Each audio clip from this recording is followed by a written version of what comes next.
Hello, eto ang aking merienda ngayon. Ayan, eto uli, ang Indian mango.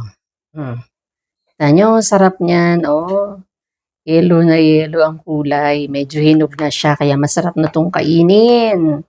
'Yan, masustansya po 'yan, 'yan ang Indian mango. Buti na lang merong ganito. Panahon ngayon ang Indian mango, panahon ng mangga, kaya samantalahin natin makakain ng mga ganito dahil ito ay masustansya. Kaysa sa magmeryenda ako ng tinapay o mga kung ano-ano, ito na lang. Mas masarap pa to at saka healthy.